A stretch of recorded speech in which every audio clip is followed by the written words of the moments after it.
We're on the Har HaBayt at 7 in the morning. Another beautiful day. Sky is blue.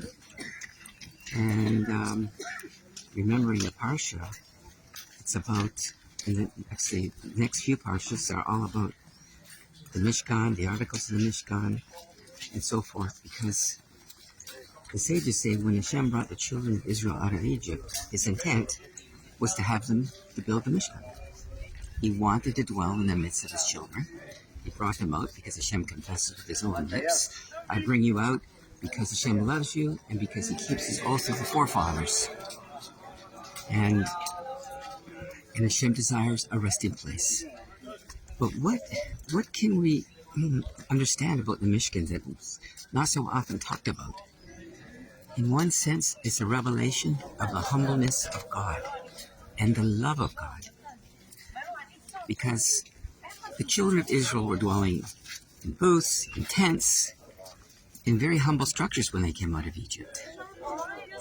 And God decided that he wanted to live in the midst of his people Israel. And he says, build me a sanctuary so that he can dwell in our midst.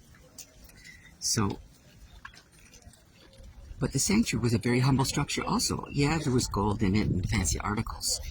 But in essence, for the God of the universe, dwelling in tents, in a place of wooden panels, you can't ask for something more humble when you're speaking about the God of the universe. For Hashem says he's a great king.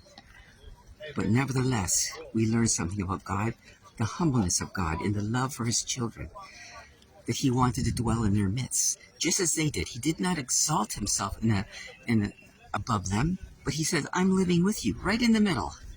It's sort of like, a mother who loves her children. She has them all around her, and she gets on the floor on her knees to be at the same level as them. And she wants to be close to her children all around her. This is the love that God has for his children. And we need to understand that God is motivated by love. That's why he brought us out of Egypt. That's why he said he wanted a sanctuary, so that he said, that I may dwell among them, as the mitzvah says.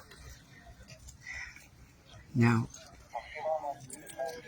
there's a promise. Well, let's go back a little bit. In the Mishkan is the Ark of the Covenant.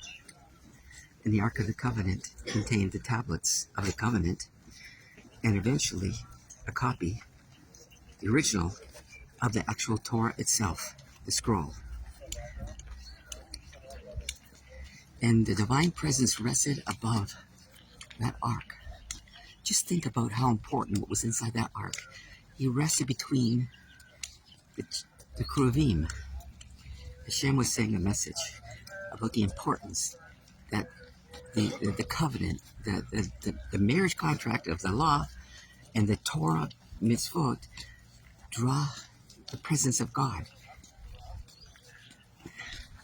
Now, eventually, when we didn't demonstrate the love we should have to our beloved, we were scattered among the world. And we're not all returned yet. Only some Jews. We're Jews. This is a Jew speaking. But the thing is, God was looking down from heaven and he sees all the children. The sages who returned from Babylon incorporated into our prayer. Baruch atah Hashem, mikabetz nidchei amo Yisrael. Blessed are you, Hashem, who gathers the dispersed of his people Israel. The word actually, nidchei, actually means lost. The sages got it from a promise in the prophets where God said that he would gather the lost of Syria, the northern 10 tribes, and the dispersed of Judah that were scattered around the world. And those lost 10 tribes, the reason the word, that's how the sages say it, means lost, ultimately, its essence, is that's a promise to God that in his love, although the lost tribes are lost, they're not lost to him. He sees them. He looks down from heaven and sees them. Because the same motivation of love that he brought them out of Egypt, the same motivation which he said, I want to dwell in your midst, is the same desire that he wants to bring them home even if the tribes are scattered under the furthest parts of heaven. So as Jews, how do we take this? The Jews represent 3 tribes. That's plain. It's outright. Read the book of Ezra. 3 tribes came back from Babylon. Yes, there were a remnant of maybe other tribes possibly among them, but 3 tribes. The rest were lost, dispersed, the northern tribes, and were gone. So we know that the lost of Israel, who God promised to bring back, are not Jewish. So we have to think, God's going to do a work in our day that we not, as Jews, may have trouble understanding or even dealing with. But how can we identify people who are of the lost tribes, who have a Hebrew identity? Well, number 1, they would have to have a love for God. They would have to love the Jewish people. They would have to love the Jewish scriptures. They would have to love the land of Israel. They may demonstrate blessing, pour blessings on the state and on the Jews to demonstrate this love for God in them. Now, obviously, if they're not Jewish, they may have embraced other customs and ideas. They're not Jewish.